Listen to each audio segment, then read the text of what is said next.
Praise the Lord. Praise the Lord. Praise the Lord. Praise the Lord. Hallelujah. Hallelujah. Hallelujah. Hallelujah. Hallelujah. Hallelujah. Praise the Lord. Praise the Lord. Praise the Lord. Praise the Lord. యేసువా స్తోత్రం. యేసువా స్తోత్రం. I'm sorry. యేసువా స్తోత్రం. యేసువా స్తోత్రం. యేసువా స్తోత్రం. యేసువా స్తోత్రం. యేసువా వందనం. యేసువా వందనం. యేసువా వందనం. యేసువా వందనం. Praise the Lord. Praise the Lord. Hallelujah. Hallelujah. Hallelujah. Hallelujah. Hallelujah. Hallelujah. Praise the Lord. Praise the Lord. Praise the Lord. Praise the Lord. దైవజనమా, క్రీస్తుని సంగమా, యేసుని అపారమైన సన్నిధికి మీరందరూ కూడా ప్రత్యేకమైన బిడ్డలుగా ఆహ్వానితులు. దేవుని సన్నిధిలో అనుదినము మనం ఒక నూతన విషయంతో ప్రభులో మనం ఎదుగుతూ ఉన్నాం. ప్రభుని వాక్కులో, ప్రభుని వచనంలో ప్రతి దినము బలపడుతున్నాం.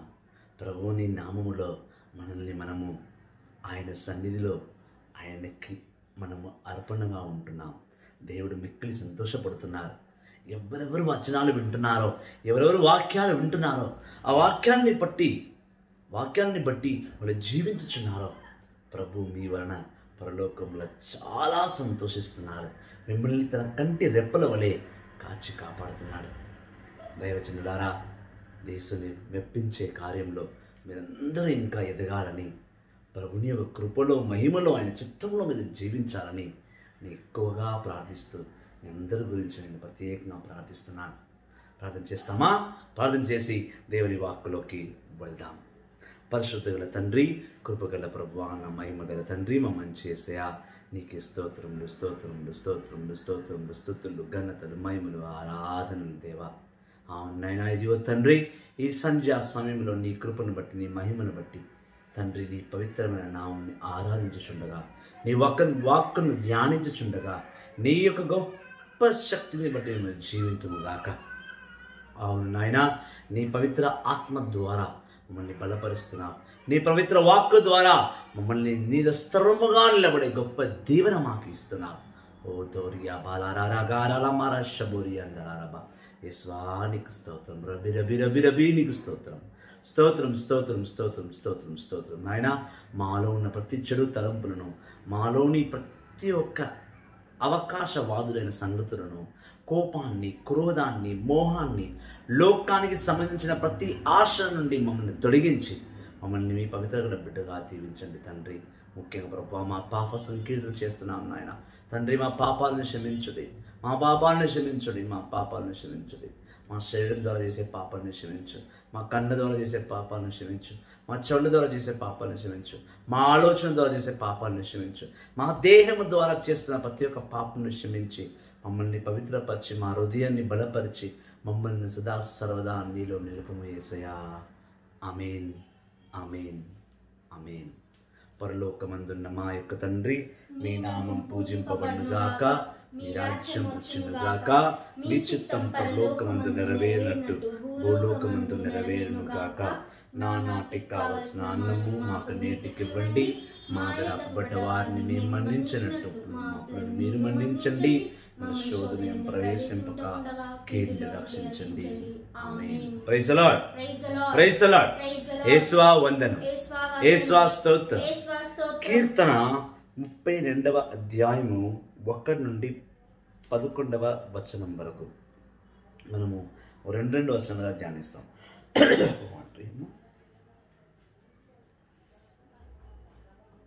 Praise the lord. Hallelujah, hallelujah, hallelujah. కీర్తన గ్రంథము 32వ అధ్యాయము.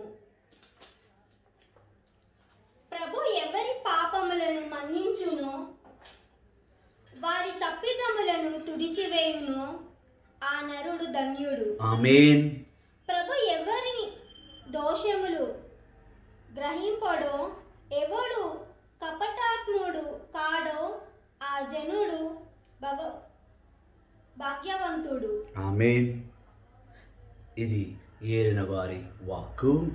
సర్వేశ్వర, నీకే స్తుతులు, ఘనతలు, మహిమలు, ఆరాధనలు చెల్లింపబడునుగాక. దైవజనమా, దేవుడు చాలా స్పష్టంగా పలుకుతున్నాడు. మళ్ళీ ఒక్కసారి చదవమ్మా. ప్రభు ఎవరి పాపములను మన్నించును, తప్పిదములను తుడిచివేయును. ఆ నరుడు ధన్యుడు. ఈ లోకంలో అతి ధన్యవంతుడు ఎవరైనా ఉన్నారు అంటే దేవుని ద్వారా శమింపబడ్డవారు. మీ అందరికీ గుడ్ న్యూస్ ఏమనగా, రోజు వాక్యం వింటున్న వారు, రోజు వీడియోని షేర్ చేస్తున్న వారు, రోజు ఎవరైతే దేవుని నామంలో ఆయన వాక్కులో జీవించుచున్నారో ప్రభు వాళ్ళ పాపాలన్నింటినీ కూడా క్షమించాడు. ఇదే ఈరోజు మీ అందరికీ గుడ్ న్యూస్. ఎవరైతే వాక్యాన్ని వింటున్నారో, వాక్యంలో పాల్గొంటున్నారో, వచనాల్లో పాల్గొంటున్నారో, ఆరాధనలో పాల్గొంటున్నారో దేవుడు వారందరి పాపాలని క్షమించాడు. వారందరూ ధన్యులు. అతి గొప్ప ధనవంతులు ఎవరైనా ఉన్నారంటే దేవుని ద్వారా క్షమింపబడ్డవాడు అతి గొప్ప ధనవంతుడు. ఈ లోకంలో సొమ్ము ఉన్నవాడు కాదు. మూడవ వచనం, నేను నా తప్పును ఒప్పుకొనక ప్రభు నేను నా తప్పును ఒప్పుకోకునక మౌనంగా ఉన్నప్పుడు దినమంతయు నిట్టూర్పు విడుచుచు కుంగి కుసించి తిని. నేను ఏ రోజు కన్ఫెషన్ చేయలేదో, ఏ రోజు నేను పాప సంకీర్తన చేయలేదో ఆ దినమంతా నేను ఏడుస్తూనే ఉన్నాను, నెట్టూర్పుతో ఉన్నాను, కన్నీటితో ఉన్నాను. ఎందుకంటే ఏనాడు నా పాపాలు క్షమింపబడలేదో ఆనాడు నేను స్వస్థత పొందుకోలేను. ఏ రోజు స్వస్థత పొందుకోలేను, నా అనారోగ్యంలో నేను ఏడుస్తూనే ఉండాలి. నాకు సంతోషమే లేదు. దేవుని వద్దకు వెళ్ళి క్షమాపణ అడుగువాడు దేవుని బిడ్డ. కన్నీరు కార్చలేనంతగా, కన్నీరే ఇవ్వనంతగా ప్రేమనిచ్చు దేవుడు నేను క్షమించువాడు. రేయింబవలు నీవు నన్ను కఠినముగా దండించితివి. నేను పాప సంకీర్తన చేయకపోవడం వల్ల, పాపమును మోసుకొని జీవించడం వల్ల నా ప్రభుకు అది ఇష్టం లేని కార్యము. అందుకే దేవుడు నన్ను దండిస్తున్నాడు. వేసవి వేడికి చెమటల వలె నా సత్యవర్తమంతా నిండిపోయాను. నేను నా శక్తిని నేను కోల్పోతున్నాను. రేయింబవలు నేను ఆయన దండనల వల్ల, ఆయన వద్దకు వెళ్ళి క్షమాపణ అడగలేని కారణము వల్ల ఆయనను శిక్షిస్తున్నాడు. ఎండాకాలం, చలికాలంలో ఉన్నా కూడా ఎండాకాలంలో ఉన్నంత వేడి నా దేహం ఉంది. నా మనసులో ఏదో ఆలోచన, నా హృదయం అంతా భారంగా ఉన్నది. నాకేదో జరగబోతుంది, ఏదో అయిపోతుంది అని ఆందోళనతో నేను ఉన్నాను. ఆ ఆందోళన సమయంలో ఏం చేయాలో నాకు అది అర్థం కావట్లేదు. దైవజనమా, క్రీస్తుని సంగమా, క్రీస్తుని అపారమైన బిడ్డలారా, పాప సంకీర్తన ప్రభునకు అర్పింపబడాలి. నీ పాపాలన్నీ కూడా ప్రభునికి అర్పించి ఆయన ద్వారా నువ్వు సంపూర్ణమైన బిడ్డగా ఆయన దగ్గర నిలబడాలి. అప్పుడు నేను నా పాపములను ఒప్పుకుంటిని, నా అపరాధమును నేను దాచలేదు. ఇంకా అన్ని ప్రభునికి చెప్పాను. ఎప్పుడు? ప్రభు దండించినప్పుడు. ఫస్ట్ ఆఫ్ ఆల్ పాపం చేయకూడదు. రెండోది, ఆ పాపాన్ని కప్పెట్టడానికి మనం పాప సంకీర్తన చేయము దేవుడి దగ్గరికి వెళ్ళి. మూడవది, ఆ రెండు, మొదలు నువ్వు పాపం చేయొద్దు, రెండోది పాప సంకీర్తన చెయ్యాలి. ఇది రెండు నువ్వు చేయట్లేదు కాబట్టి దేవుడిని దండిస్తున్నాడు. దండించడం వలన, దేవుడిని దండించడం వలన నువ్వు ఏ పాపం ఒప్పుకోకుండా దేవుని దగ్గరికి వచ్చి నువ్వు పాప సంకీర్తన చేస్తున్నావు. పాప సంకీర్తన ప్రార్థన చెప్పమ్మా. సర్వశక్తి గల సర్వేశునితోను సహోదరులారా, మీతోను పాప సంకీర్తనము చేయుచున్నాను. ఎలయాన తలంపు చేతను, వాక్కు చేతను, క్రియలు చేతను, తలంపు చేతను, వాక్కు చేతను, లోపము చేతను, నాలోని లోపము చేతను నేను పాపమును చేయుచున్నాను. తలంపు అనగా నీ ఆలోచనలు, వాక్ అనగా నీ మాటలు, లోపమనగా నీలోని దేవుని కార్యము, దేవుని వాక్కు లేదు. అందుకే నీలోని లోపమైన సంగతులు నువ్వు ఒప్పుకుంటున్నావు. ఎన్నో రకమైన లోక సంగతులకు నువ్వు తల వంచి బానిసగా మారిపోయి నీలోని లోపాలను సరి చేసుకోలేక పాపము చేస్తూ దేవుని ద్వారా దండన పొందుకుంటున్నావు. దేవుడిని కావాలని దండించట్లేదు. దేవుడిని సరిచేయుటకు, నువ్వు పాప సంకీర్తన చేయుటకు దేవుడిని దండించడం మొదలుపెట్టాడు. ఇప్పుడైనా నువ్వు మారుతావేమో అని. నేను ప్రభు ఎదుట నా తప్పిదములను ఒప్పుకొందును. నా ప్రభు ముందు నేను నా తప్పిదములన్నీ కూడా ఒప్పుకొందును. అనుకొనగా నా దోషములను మన్నించితివి. అలా అనుకున్న వెంటనే నా దేవుడు నా దోషములన్నిటినీ కూడా మన్నించాడు. ఇంకా నా పాప సంకీర్తనకు వెళ్ళలేదు. అనుకున్నాను, నేను ప్రభా నేను తప్పు చేస్తాను, క్షమించాను. అలా అన్న వెంటనే దేవుడు నా దోషములన్నింటినీ కూడా క్షమించేశాడు. నీ హృదయం పవిత్ర గల హృదయముగా, ప్రభునికి హృదయముగా ఉండాలి, సైతానికి కాదు. కనుక నీ భక్తులెల్లరూ ఆపదలో నీకు ప్రార్థన చేయగా, ఆపదలో ఉన్నప్పుడు నీకు ప్రార్థన చేయగా అప్పుడు జల ప్రమాములు రావు. కుంభపోత వర్షములు, ఫ్లడ్స్, ఫెమిన్, కరువు నీ వద్దకు రాదు. పొంగి వచ్చినాను వానిని తాకజాలవు. ఒకవేళ అలాంటి వచ్చినా కూడా తాకజాలదు. ఈరోజు కరోనా వైరస్ ద్వారా ఎంతో మంది బాధింపబడుతున్నారు, కానీ కొంతమందికి కరోనా ఎఫెక్టే కాలేదు. నువ్వు పాప సంకీర్తన చేస్తున్నావు కనుక దేవుని శిక్షకు నువ్వు పాత్రుడు అవ్వట్లేదు. దేవుడు ఆయన సన్నిధి నుంచి నీ గెంటి వేయట్లేదు. నేను ప్రేమ గల బిడ్డగా చూసుకుంటున్నాడు. ప్రభుని సన్నిధిలో పాప సంకీర్తన ప్రభుని వద్ద చేసుకోవాలి, చెయ్యాలి. నేను తలదాచుకున్న చోటు నీవే. నేను తలదాచుకున్న చోటు నా ప్రభువే, నా ప్రభువే. పాపం చేస్తే నువ్వు సరసాల్లో తీసుకోలేదు. ఒక మర్డర్ చేస్తే నువ్వు జైలుకు వెళ్ళాలి, ఒక దొంగతనం చేస్తే నువ్వు జైలుకు వెళ్ళాలి, ఒక వ్యభిచారం చేస్తే నువ్వు జైలుకు వెళ్ళాలి. కానీ ఎన్ని రకమైన పాపములు చేసినా నీకు తలదాచు చోటు, నువ్వు తలదాచుకున్న చోటు నీ ప్రభులోనే. నీ ప్రభులోనే నువ్వు తలదాచుకోవాలి. My god is my refuge. నేను దాచుకోను చోటు నీవే, నన్ను రక్షించు రక్షణ నీవే. నేను దాచుకోను చోటు నీవే, నన్ను రక్షించు రక్షణ నీవే. నన్ను దాచుకున్న చోటు మన ప్రభు. ఎటువంటి పాపంనైనా సరే, మికా 7వ అధ్యాయము 18-19 వచ్చిన అన్నాడు, నీ పాపాలన్నింటినీ కూడా నీవు నాకు ఒప్పుకొని చూడు, నీ పాపాలని నా కాళ్ళ కింద నలుగ దొరికిన సముద్రము గర్భంలో కలిపివేస్తా. మళ్ళీ నీ పాపం నీ దగ్గరికి రానే రాదు. నీవు చేసిన పాపం నీ భూలోకంలోనే, నీ సముద్ర గర్భంలోనే కలిపేస్తా. నేను పరలోకం వరకు రానివ్వను. నేను పవిత్రంగా ఈ లోకానికి పంపించాను, నేను పవిత్రంగానే పరలోకానికి తీసుకువెళ్తాను తప్ప నీ పాపాలని కూడా ఈ లోకముని తొక్కివేస్తాను. నీ దేవుడు నీకు ప్రమాణం చేస్తున్నాడు, నీకు వాగ్దానం ఇస్తున్నాడు. నువ్వు పాప సంకీర్తన చేస్తేనే కదా, చేయకపోతే నీ పాపాలు ఎలా క్షమింపబడతాయి. ప్రియ సహోదరి, ప్రియ సహోదరా, ప్రతిరోజు చర్చకు వెళ్ళి పాప సంకీర్తన చేస్తున్నాం. I confess to almighty God, listen to my own brothers and sisters. అదొక అలవాటు అయిపోయింది ఆ ప్రార్థన. ఆ ప్రార్థన ఒక విలువ ఏమి?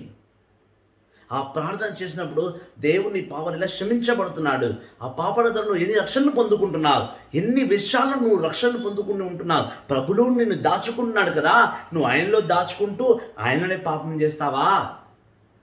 అలా చేస్తే నువ్వు దేవుని దేహాన్ని, దేవుని ఆత్మను మైలపరుస్తున్నావు, దేవుని అవమానపరుస్తున్నావు. నానా ఆపదల నుండి నన్ను కాపాడువాడు నీవే. అందుకే పాడం కదా, ఇదే మా ఫుల్ పాట వస్తుందా నీకు? Praise the lord, praise the lord. నన్ను దాచుకోను చోటు నీవే, నన్ను రక్షించు, రక్షణ నీవే, నన్ను దాచుకోను చుట్టూ నీవే, నన్ను రక్షించు, రక్షణ నీవే. యేసయ్యా యేసయ్యా, ఆయన దాచుకున్న చోటు నువ్వు, ఆయన రక్షణ ఇచ్చే చోటు నువ్వు. యేసయ్యని పిలిచి ప్రభువా నా పాపాన్ని ఒప్పుకుంటాను, నన్ను నీలో దాచిపెట్టుకో, నేను మళ్ళీ ఈ లోకంలో పడి పాపం చెయ్యను. అటువంటి వారితో దేవుడు ఇంకో మాట అంటున్నాడు, చదువమ్మా. నీవు నన్ను రక్షింతువు, నీవు నన్ను రక్షింతువు కనుక నేను నిన్ను కీర్తనలతో స్తుతింతును. నేను నిన్ను కీర్తనలతో స్తుతింతును. When you confess, praise God. ఎప్పుడైతే నువ్వు పాప సంకీర్తన చేస్తున్నావో ప్రభుని ఆరాధించు ముందు, లేదా పాప సంకీర్తన తర్వాత నా ప్రభుని ఆరాధించు. మంచి కీర్తన పాడి దేవునికి నీవు అర్పణగా ఉండు.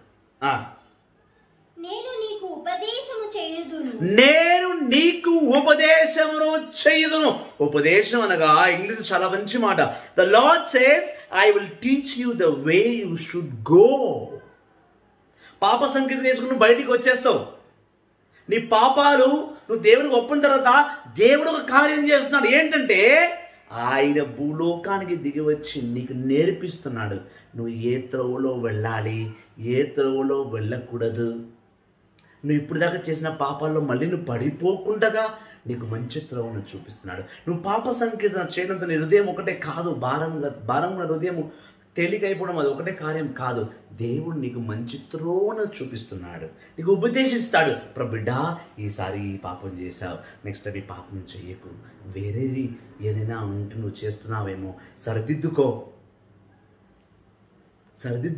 నువ్వు పాప సంకీర్తన చేయడంతో దేవుడిని సరిదిద్దుతున్నాడు.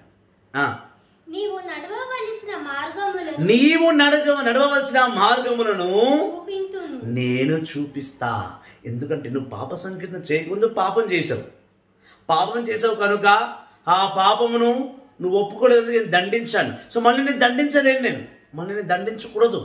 అందుకే ఈసారి నువ్వు పాపాలన్నీ ఒప్పుకున్న తర్వాత నువ్వు ఏ త్రోవలో వెళ్ళాలో నేను నీకు చూపిస్తా.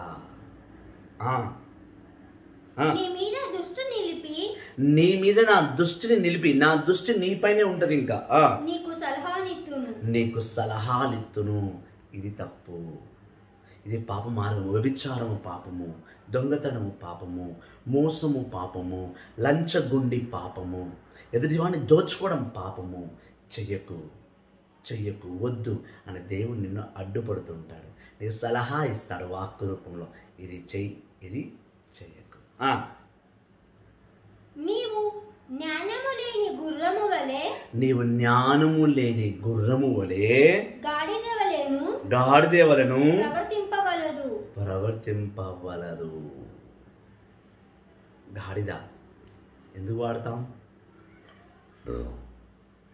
ఏదైనా బరువులు మోసుకొని వెళ్ళడానికి వాడుతూ ఉంటాం, అవునా? జ్ఞానము లేని గుర్రము అంటే ట్రైనింగ్ చేసే గుర్రం అయితే ఎంత దూరం వెళ్ళాలి, ఎంత స్పీడ్లో వెళ్ళాలి దాన్ని ట్రైనింగ్ ఇస్తారు. ట్రైనింగ్ ఏమన్నా గుర్రం ఎక్కడ పడితే అక్కడ వెళ్ళిపోతుంటుంది. ఏమి కదా తెలియదు, వెళ్ళిపోతూనే ఉంటుంది. ఇది జ్ఞానం లేదు, అది అలసిపోయేంత వరకు వెళ్ళిపోతూ ఉంటుంది. ఈ ప్రక్రియలో ఆ గుర్రం మీద కూర్చున్నాడు పడిపోవచ్చు, గాయాల పాలవచ్చు. నువ్వు కూడా జ్ఞానం లేని గుర్రం వలె పరిగెడుతూ పాపాలు చేస్తున్నావు, గాడిద లాంటి జీవితం జీవిస్తున్నావు. ఆ జీవితాన్ని మార్చుకొని దేవుడు హెచ్చరిస్తున్నాడు. అవి పగములను కాలేములను వేసినే గాని అదుపులోనికి రావు. ఎప్పుడైతే దాన్ని ముక్కుకు తాడు వేస్తామో, గాడిద కాళ్ళు పరిగెత్తకుండా 2 కాళ్ళు కట్టేస్తామో, దాన్ని పరిగెత్తే శక్తిని మనం ఆపేస్తామో, అప్పటి వరకు అది బుద్ధిలోకి రాదు, అప్పటి వరకు అది మన ఆధీనంలోకి రాదు. సో నువ్వు కూడా నా ఆధీనంలో రావాలి అంటే నేను దండించక తప్పదు, నువ్వు పాప సంకీర్తన చేయక తప్పదు, నేను క్షమించక తప్పదని దేవుడు అంటున్నాడు. నిన్ను కంట్రోల్ చేయడానికి దేవుడు నిన్ను పాప సంకీర్తన చేసుకోమంటున్నాడు. హృదయం భారం అయ్యి గుండెలో పచ్చిపోతాం. పాప సంకీర్తన ప్రభు దగ్గర చాలా అవసరం. ప్రియ సహోదరి, ప్రియ సహోదరుడా,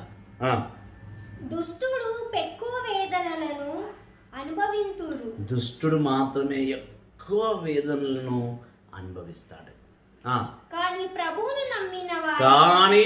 నమ్మినవాడు అతని కృప ఆవరించి ఉండును. ఆయన ఆవరించి ఉండును. దుష్ట ఆలోచనతో దుష్ట శక్తితో పోరాడుతున్న వాడు ఎక్కువ కష్టాల పాలనే ఉంటాడు. కానీ ప్రభును అనుసరించువాడు ఆయన కృపలోనే జీవిస్తుంటాడు, ఆయన మహిమలోనే జీవిస్తుంటాడు. ఆయన కృప ఆయన మహిమకు బయటికి రాడు. మళ్ళీ చదువు. దుష్టుడు ఎక్కువ వేదన, రోగము, అనారోగ్యం, వేదనలోనే ఉంటాడు. అనుభవించే తీరును కానీ ప్రభుని ఎవరైతే నమ్మి పశ్చాత్తాప హృదయంతో వెళ్ళి పాప సంకీర్తన చేస్తారో అతని కృప తన చుట్టూ ఆవరించి ఉండును. హల్లెలూయా. పుణ్యపురుషులు ప్రభునందు ఆనందిస్తూనే ఉంటారు. పుణ్యపురుషులు అనగా పాపము చేయని వారు, దేవుని వాక్కును చదువువారు, దేవుని వాక్యాన్ని బోధించువారు, దేవుని సత్యంలోనే జీవించువారు, దేవుని మహిమను కృపను జీవిస్తూ తన కుటుంబం అంతా సేవ చేస్తూ ప్రభుని వాక్కును నడుచువారు. వారు ఎక్కువగా సంతోషంగా ఉంటారు.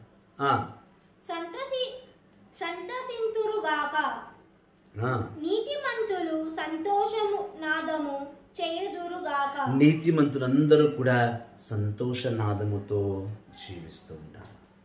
పాప సంకీర్తన చేసేవాడు దేవుని మార్గములో జీవిస్తాడు.